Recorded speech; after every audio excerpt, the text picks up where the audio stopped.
কি রে, এবার পুজো ঘুরতে যাবি তো তোরা? হ্যাঁ, প্ল্যান করলেই তো হয়। হ্যাঁ চ না, এখানটা বসে কবে কি পুজোতে বেরোবো প্ল্যানটা করে নি। ঠিক আছে, পুজোর প্ল্যানটা তাহলে আমি করেই নিয়েছি। পঞ্চমীতে ওই নর্থের ঠাকুরগুলো দেখো নেবো, ষষ্ঠী তো বনেদের বাড়ি আছেই। আর সপ্তমী। এক সেকেন্ড, প্রথমে নর্থ কেন, সাউথ কেন নয়? কেন? আমরা দুজন তো নর্থে থাকি, তাহলে ঠাকুর দেখা প্রথম নর্থ থেকেই স্টার্ট হবে। তাহলে তো আমি সাউথেই থাকি, তাহলে এবছর প্রথমে সাউথ থেকে ঠাকুর দেখা স্টার্ট হোক। দেখ তাহলে তোদের সাউথ থেকে ঠাকুর, আর তোদের সাউথে আছেই বাকি তো ত্রিধারা থেকে সুরুচি, আর সুরুচি থেকে ত্রিধারা লাইন। ওই লাইনে না আমাদের নর্থে 10টা ঠাকুর দেখা হয়ে যায়। নর্থ মানে ভাই আলাদাই নস্টালজিয়া।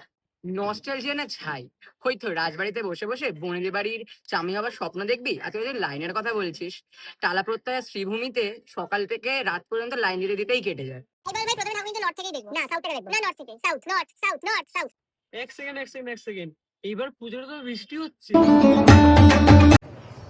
তাহলে তো এবার বৃষ্টিতে ঘরে বসে বসে খিচুড়ি মাছ ভাজা খাবো আর টিভিতে পুজো দেখবো। মাছ ভাজা খাওয়াচ্ছি।